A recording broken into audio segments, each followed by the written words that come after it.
بسم اللہ الرحمن الرحیم وصلی اللہ علی النبی الکریم وعلی آلہ وصحبہ وسلم تسلیما کثیرا کثیرا اما بعد فقد قال النبی صلی اللہ علیہ وسلم انا خاتم النبیین ولا نبی بعدی۔ دوستو اور بزرگوں، حضور صلی اللہ علیہ وسلم آخری نبی ہیں اور آپ کے بعد قیامت تک کوئی نبی پیدا نہیں ہو سکتا۔ یہ ہم تمام مسلمانوں کا عقیدہ ہے اور ہم مسلمان اسی عقیدے پر جینا اور مرنا چاہتے ہیں۔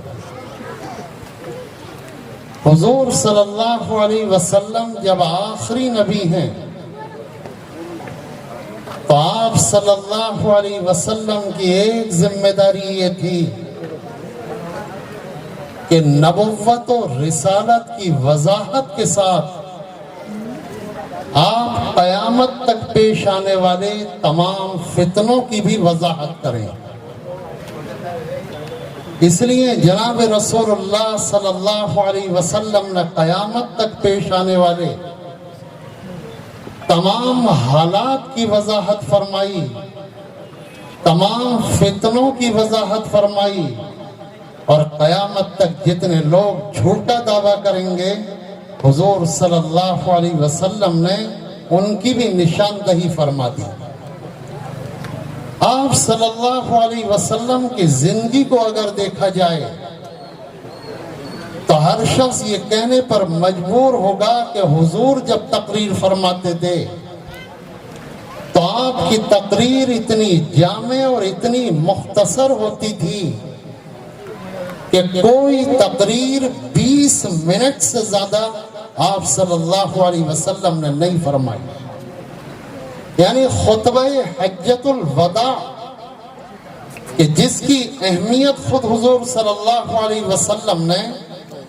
اس طرح اجاگر کی کہ لوگوں سے پوچھا کہ ایو یوم ھذا، آج کون سا دن ہے؟ ایو شہر ھذا، آج کون سا مہینہ ہے؟ ایو بلد ھذا، اور یہ کون سا شہر ہے؟ اور پھر فرمایا کہ لوگوں، میں نہیں سمجھتا کہ میں آئندہ سال تم سے یہاں پر ملاقات کر سکوں گا، اس لیے میں جو کچھ آج کہہ رہا ہوں اسے تم غور سے سنو اور پھر تم جا کر دوسروں کو اسے پہنچا دو۔ یہ حضور صلی اللہ علیہ وسلم صحابہ کے اتنے بڑے مجمع کو خطاب فرما رہے ہیں کہ اتنا بڑا مجمع کبھی آپ صلی اللہ علیہ وسلم کے سامنے نہیں آیا ہے، لیکن تاریخ یہ بتاتی ہے کہ اس وقت بھی حضور صلی اللہ علیہ وسلم کی یہ تقریر 20 منٹ سے زیادہ کی نہیں ہے۔ آپ نے مختلف تقریریں فرمائیں، کوئی تقریر 20 منٹ سے زیادہ کی نہیں، لیکن ایک مرتبہ ایسا ہوا کہ حضور صلی اللہ علیہ وسلم نے اتنی طویل تقریر فرمائی، اتنی طویل تقریر فرمائی کہ تمام صحابہ کرام کو حیرت ہو گئی۔ مسلم شریف کی روایت، حضرت ابو زید صحابی ہیں، روایت کرتے ہیں کہ رسول اللہ صلی اللہ علیہ وسلم نے ایک مرتبہ فجر کی نماز پڑھائی، ثم صعید المنبر، پھر آپ ممبر پر تشریف لے گئے، فخطبنا، اور آپ نے ہمیں خطاب کیا۔ آپ خطاب فرماتے رہے، آپ تقریر فرماتے رہے، آپ کے ملفوظات جاری رہے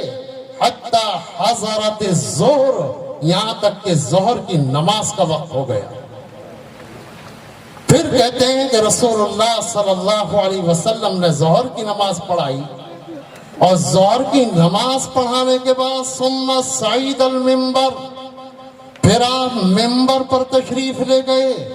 اور پھر اللہ کے رسول نے نماز پھر ممبر پر تشریف لے گئے اور خطاب کیا، اور پھر کہتے ہیں حتی حضرت العصر، یہاں تک کہ عصر کی نماز کا وقت آ گیا۔ پھر حضور صلی اللہ علیہ وسلم نے عصر کی نماز پڑھائی، اور عصر کے بعد پھر ممبر پر تشریف لے گئے، اور ممبر پر تشریف لے جانے کے بعد پھر صحابہ کو خطاب کیا، یہاں تک کہ وہی ابو زید صحابی کہتے ہیں کہ حتی حضرت المغرب، یہاں تک کہ مغرب کی نماز کا وقت آ گیا۔ اب آپ دیکھیے کہ حضور صلی اللہ علیہ وسلم نے تقریر فرمائی تھی فجر کے وقت سے، اور وہ تقریر ختم ہو رہی ہے مغرب کے وقت آ کر۔ جب حضرت ابو زید صحابی نے یہ روایت نقل کی تو ان کے شاگردوں نے پوچھا کہ حضور صلی اللہ علیہ وسلم نے کس موضوع پر تقریر فرمائی اور کیا بات بیان فرمائی؟ ظاہر ہے حضور صلی اللہ علیہ وسلم کا معمول جب بدل گیا تو حضرت ابو زید فرماتے ہیں کہ حضور کی تقریر کا موضوع بیما کانا، ایک موضوع تو یہ تھا کہ دنیا کی پیدائش سے پہلے تک حضور صلی اللہ علیہ وسلم نے یہ بیان فرمایا کہ دنیا کیسے پیدا ہوئی، زمین و آسمان کو کیسے بنایا گیا، کس طرح اللہ کا عرش پانی پر تھا، کس طرح مخلوقات کو بنایا گیا، کس طرح دنیا کو سجایا گیا اور اسے سنوارا گیا، یہاں تک کہ اس میں انبیاء مبعوث کیے گئے۔ حضور نے سارے انبیاء پر روشنی ڈالی، حضور نے ان کی قوموں پر روشنی ڈالی، حضور نے ان کی تاریخ بتائی کہ کن لوگوں نے نبیوں کو جھٹلایا اور ان کو تباہ و برباد کر دیا گیا۔ ایک موضوع تو یہ تھا، اور دوسرا موضوع حضرت ابو زید صحابی نے بتایا وَبِمَا يَكُونُ، اور دوسرا موضوع وہ تھا کہ قیامت تک کیسے حالات پیش آئیں گے اور کون سے فتنے پیش آئیں گے، اور قیامت تک کون لوگ ہوں گے جو امت کے خلاف کھڑے ہوں گے، کون منافق بن جائیں گے، کون فتنہ پرداز ہوں گے، کون لوگ گمراہی کے سوداگر ہوں گے، نبوت کا دعویٰ کون کریں گے، مہدی ہونے کا علم کون اٹھائیں گے، مسیح ہونے کا دعویٰ کون کریں گے، اور قیامت تک امت مسلمہ کو کون سے فتنے، کون سے مفاسد اور کون سے شرور ہوں گے جو امت محمدیہ کو ڈسیں گے۔ اللہ کے رسول صلی اللہ علیہ وسلم نے صبح سے شام تک صحابہ کرام کے سامنے اسی موضوع پر روشنی ڈالی۔ اب آپ ذرا اندازہ لگائیے کہ رسول اللہ صلی اللہ علیہ وسلم کو اپنی امت سے کیسی محبت ہے کہ آپ نے فجر سے لے کر اور مغرب تک تقریر فرمائی ہے۔ یہ تقریر اس لیے فرمائی تاکہ امت قیامت تک حضور صلی اللہ علیہ وسلم کی ان ہدایات کی روشنی میں وہ جائزہ لیتی رہے، اور قیامت تک تمام شرور و فتن سے امت مسلمہ اپنی حفاظت کرتی رہے۔ دنیا میں بہت سے فتنے پیدا ہوئے، یہاں تک کہ رسول اللہ صلی اللہ علیہ وسلم کی وفات کے وقت ہی سب سے بڑا فتنہ پیدا ہو گیا کہ مسلمہ کذاب نے نبوت کا دعویٰ کر دیا۔ آپ صلی اللہ علیہ وسلم نے اس کے خلاف ایک لشکر کو بھیجا۔ آپ علیہ السلام کے زمانے کے بعد اور بھی فتنے پیدا ہوئے، لوگوں نے نبوت کے بھی دعوے کیے، مہدی ہونے کے بھی دعوے کیے، لیکن تاریخ یہ بتاتی ہے کہ تمام تر فتنے 9ویں صدی ہجری تک یہ عرب ملکوں میں پیدا ہوتے رہے، اور ہندوستان میں جو پیدا ہوا تو سب سے پہلا فتنہ مہدویت وہ فتنہ تھا کہ جس کے بانی سید محمد جون پوری تھے، اور انہوں نے یہ آواز لگائی اور یہ دعویٰ کیا کہ میں مہدی ہوں، وہی مہدی کہ جس مہدی کے ظہور کی خبر جناب رسول اللہ صلی اللہ علیہ وسلم نے آج سے پہلے دی تھی۔ 9ویں صدی ہجری میں یہ فتنہ پیدا ہوا، اور 10ویں صدی ہجری تک یہ فتنہ چلتا رہا، یہاں تک کہ اس فتنے کے جو طاقت اور تاثیر تھی دوستوں اور بزرگوں، اس کا اندازہ بھی ہم نہیں لگا سکتے۔ اس کی وجہ یہ ہے کہ سید محمد جونپوری مہدی کا دعویٰ کرنے والوں میں واحد آدمی ہیں جو مکار نہیں ہے، فریبی نہیں ہے، دغاباز نہیں ہے، بلکہ سید محمد جونپوری کو حقیقتاً اپنے متعلق غلط فہمی ہو گئی اور وہ غلط فہمی کا شکار ہو کر دعویٰ کر بیٹھے۔ حضرت مولانا سید ابو الحسن علی ندوی نے اپنی کتاب تاریخ دعوت و عزیمت میں لکھا ہے کہ جو لوگ سید محمد جونپوری کی شخصیت کو جانتے ہیں وہ یہ فیصلہ کرنے پر مجبور ہیں کہ سید محمد جونپوری روحانی طور پر جتنی مضبوط شخصیت تھے، ایسی شخصیتیں مسلمانوں میں صدیوں میں پیدا ہوتی ہیں، ایسی شخصیتیں روز روز پیدا نہیں ہوا کرتی۔ لیکن بہرحال بہک گئے اور ایک فتنہ ہندوستان میں اٹھا گئے اور ان کا فرقہ چل پڑا۔ اور آپ کا جو یہ علاقہ ہے، یہ علاقہ اگر ہندوستان میں کہیں ان کے ماننے والے موجود ہیں تو آپ کے اسی جنوبی ہندوستان کے اندر موجود ہیں۔ ہمارے شمالی ہندوستان میں سید محمد جونپوری کو کوئی نہیں جانتا، حالانکہ جونپوری تھے ہمارے یہاں کے، لیکن بہکایا آپ لوگوں کو انہوں نے، ہم لوگوں کو تو بہکا نہیں سکے، معلوم نہیں کیا وجہ تھی۔ بہرحال سید محمد جونپوری کے بارے میں معالمیہ نے لکھا ہے کہ ایسی تقریر کرتے تھے سید محمد جونپوری کہ ایسا لگتا تھا کہ پورے مجمع پر جادو کر دیا۔ جب قندھار میں جا کر ان کی تقریر ہوئی تو وہ تقریر اتنی طاقتور تھی، اتنی مؤثر تقریر تھی، اور اس تقریر نے ایسا اثر کر دیا کہ پورا قندھار سید محمد جونپوری کے پیچھے چلا گیا۔ حضرت معالمیہ صاحب رحمت اللہ نے لکھا ہے کہ علماء روکتے رہ گئے اور علماء کی بات کسی نے نہیں سنی۔ بہرحال سید محمد جونپوری 910 ہجری میں چلے گئے دنیا سے۔ اس کے بعد مہدی ہونے کا دعویٰ، غلام احمد قادیانی وہ شخص ہے کہ جس نے پہلے مہدی ہونے کا دعویٰ کیا، پھر عیسیٰ ہونے کا دعویٰ کیا، اور اس کے بعد معلوم نہیں کتنے دعوے کیے۔ اگر تمام جھوٹے نبیوں کی فہرست تیار کی جائے اور ان کے دعووں کا تجزیہ کیا جائے تو ایک مورخ اور ایک مفکر اور فلاسفر اس نتیجے پر پہنچے گا کہ دنیا میں جتنے دعوے اور جتنی بلند بانگ بڑھیں اس نے ہانکی تھی غلام احمد قادیانی نے، اتنے دعوے دنیا میں آج تک کسی نے بھی نہیں کیے۔ پتہ نہیں کتنے دعوے کیے کہ میں ابراہیم ہوں، میں نوح ہوں، میں ادریس ہوں، میں زکریا ہوں، میں یحییٰ ہوں، میں عیسیٰ ہوں۔ وہ سب کچھ تھے، پوری دنیا ان کے اندر بند تھی۔ وہ پتہ نہیں کس طرح کا آدمی تھا۔ بہرحال وہ آدمی ہندوستان میں کامیاب ہوا اور ایک بہت بڑا فرقہ بنا گیا۔ یہ بھی ایک حقیقت ہے کہ 9ویں صدی ہجری تک جتنے دعوے ہوئے وہ عرب ملکوں میں ہوئے، اور جس نے بھی دعویٰ کیا، کیونکہ وہاں پر مسلمانوں کی حکومتیں قائم تھیں، تو اس کو پکڑا اور اس کا سر قلم کر دیا اور سارے دعوے کی ہوا نکل گئی۔ لیکن ہندوستان میں سید محمد جونپوری نے جب دعویٰ کیا تو اکبر کا زمانہ تھا۔ اکبر کے زمانے میں مسلمان کمزور تھے۔ اس زمانے میں گجرات کے عظیم الشان عالم محمد بن طاہر پٹنی نے قسم کھائی کہ میں اس وقت تک امامہ نہیں باندھوں گا جب تک سید محمد جونپوری اور اس کے فتنے کا قلع کما نہ کر لوں، اور پھر اکبر سے وہ بات کرنے کے لیے چل پڑے۔ لیکن اس کے بعد صورتحال ایسی پیش آئی کہ سید محمد جونپوری ہی کے لوگوں نے سید محمد بن طاہر پٹنی کو شہید کر دیا، اور ان کا فرقہ جو ہے وہ اس جنوبی ہندوستان کے اندر آج تک موجود ہے، اور آج بھی اپنی دعوت وہ دوسروں تک پہنچا رہا ہے۔ اس فتنے کو نہ کل مٹایا جا سکا اور نہ آج اسے مٹایا جا سکا،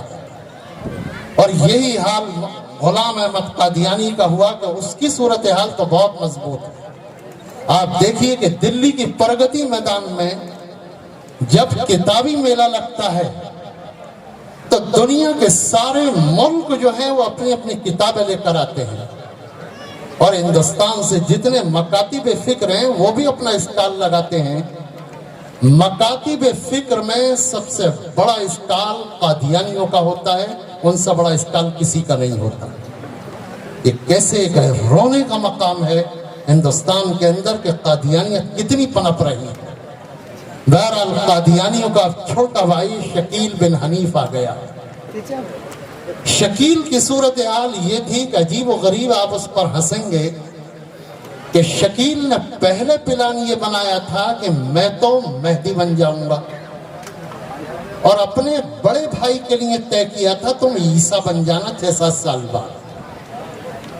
اب جب یہ مہدی بن گیا تو مہدی بننے میں مزہ آیا بہت زیادہ،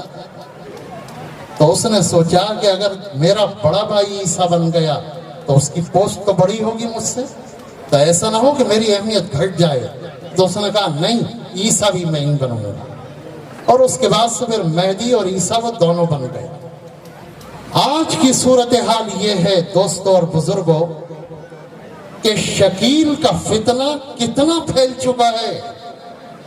اس فتنے کی اشاعت کا آپ اندازہ نہیں لگا سکتے۔ ہم جب جا کر کسی سے کہتے ہیں تو بہت سے علماء یہ سوال اٹھاتے ہیں کہ تم بلا وجہ ایک گمنام آدمی کو تعارف اور شہرت کی دہلیز تک پہنچا رہے ہیں، حالانکہ ان کو کیا معلوم کہ کیسی گھروں میں آگ لگ چکی ہے۔ ہندوستان کی کوئی ریاست ایسی نہیں، اور ہندوستان کا کوئی بڑا شہر ایسا نہیں جہاں پر شکیل کے فتنے نے دستک نہ دے دی ہو۔ بہت سے شہر تو ایسے ہیں، مثلا بھوپال کا شہر اور جے پور کا شہر، جہاں پر شکیل کا فتنہ اتنا مضبوط ہو چکا ہے۔ اسی طرح حیدرآباد کہ جہاں پر انہوں نے اپنی آبادیاں قائم کر لی ہیں، اپنی بستیاں بسا لی ہیں، اپنے عبادت خانے تعمیر کر لیے ہیں، اور ان کے مبلغین پورے ہندوستان میں زور اور شور کے ساتھ اپنی دعوت اور اپنی تبلیغ کو پہنچا رہے ہیں۔ آپ کو حیرت ہوگی کہ شکیل کا فتنہ اب ہندوستان سے آگے بڑھ کر عرب ملکوں تک پہنچ چکا ہے۔ شکیل کے لوگ عرب یونیورسٹیوں میں داخل ہیں، شکیل کے لوگ ہندوستان کی ساری یونیورسٹیوں کے اور ہندوستان کے سارے حلقوں کے لوگ شکیل کے پائے جاتے ہیں۔ اس نے جو اپنی دعوت کا نظام بنایا ہے وہ اتنا مضبوط، اتنا خفیہ اور اتنا زمیں دوز ہے کہ آج تک ایسا نظام نہ قادیانی بنا سکا اور نہ ہی کوئی دعوے دار ایسا نظام بنا سکا۔ دوستوں اور بزرگوں، آپ کی یہ ریاست تلنگانہ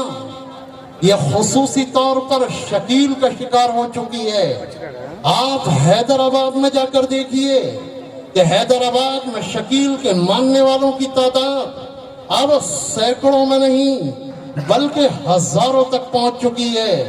اسی طرح بہار میں پوری آندھی چل رہی ہے۔ ایک عجیب و غریب بات یہ ہے کہ جب قادیانی نے مسلمانوں کے خلاف اپنا مشن چلایا تو قادیانی کے حصے میں سارے جاہل آئے، لیکن شکیل کے ساتھ جتنے بھی لوگ ہیں وہ لوگ ہیں کہ جنہوں نے دعوت و تبلیغ میں وقت لگایا ہے، یا وہ لوگ ہیں جو یونیورسٹیوں کے فرزند ہیں اور ہندوستان کی مختلف یونیورسٹیوں میں وہ اعلیٰ درجے کی تعلیم حاصل کر رہے ہیں۔ شکیل کے لوگوں کو اگر آپ دیکھیں اور ان کے ظاہر کو دیکھیں اور ان کے پاجاموں کو دیکھیں، ان کی داڑھیوں کو دیکھیں اور ان کی نمازیں پڑھنے کا انداز دیکھیں، تو آپ یہ سمجھیں گے کہ شاید ان سے زیادہ متقی، ان سے زیادہ خشوع والا اور ان سے زیادہ اللہ کا مخلص بندہ کوئی نہیں ہوگا۔ لیکن یہی وہ لوگ ہیں کہ جنہیں دیکھ کر ہمیں رسول اللہ صلی اللہ علیہ وسلم کی وہ حدیث یاد آتی ہے کہ آپ نے فرمایا تھا خوارج کے بارے میں کہ ایک قوم ایسی پیدا ہوگی کہ جب تم ان کی نمازوں کو دیکھو گے، ان کی تلاوت کو دیکھو گے، ان کی عبادت کو دیکھو گے تو تمہاری نمازیں، تمہاری تلاوت اور تمہارا خشوع و خضوع تمہیں ہیچ نظر آئے گا۔ لیکن فرمایا تھا جناب رسول اللہ صلی اللہ علیہ وسلم نے کہ وہ اس طرح دین سے نکل جائیں گے جس طرح تیر کمان سے نکل جاتا ہے، اور فرمایا کہ ان کے اندر، ان کے دلوں میں دین اور ایمان کا کوئی نشان تک باقی نہیں رہے گا۔ یہی حال شکیل کے لوگوں کا ہے کہ وہ بظاہر یہ دکھاتے ہیں کہ بہت عبادت گزار ہیں، لیکن حقیقت میں صورتحال یہ ہے کہ ان کا ایمان اور دین تو کیا، تمام علماء نے ان پر کفر کا فتویٰ لگایا ہے۔ لیکن دوستوں اور بزرگوں، ضرورت اس بات کی ہے کہ شکیل کے فتنے کا پورے طور سے احساس کیا جائے۔ آج ہم شکیل کے فتنے کا احساس بھی نہیں کر رہے۔ احساس یعنی عوام کا تو احساس کیا، جو اہل علم ہیں وہ احساس نہیں کر پاتے اس کے فتنے کا۔ ایک بہت بڑا ادارہ ہے، وہاں پر جا کر ہم نے تقریر کی، انہی لوگوں نے دعوت دی تھی، اور اس ادارے نے اگر شکیل کے خلاف آواز اٹھا دی ہوتی تو اس علاقے میں، کیونکہ وہ ادارہ جو ہے بہت مؤثر ہے،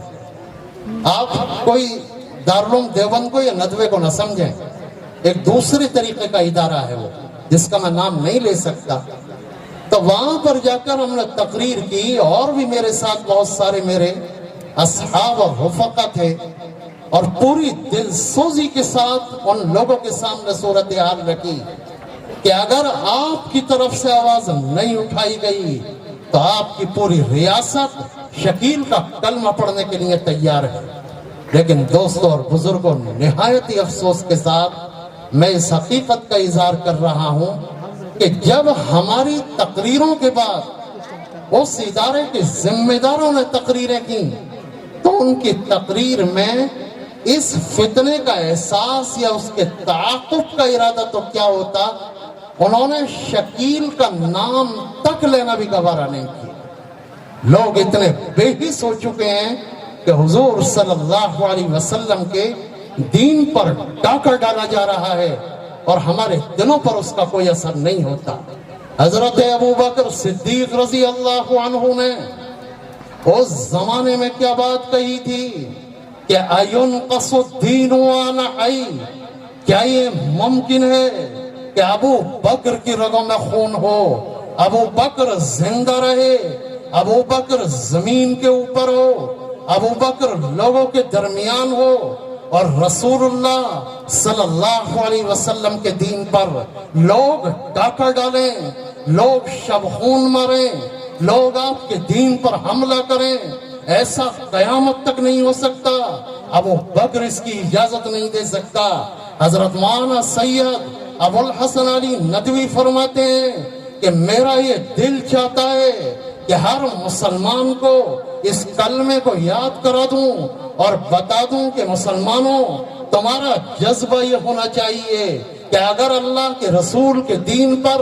کوئی بھی فتنہ حملہ کر رہا ہو، کوئی طبقہ حملہ کر رہا ہو،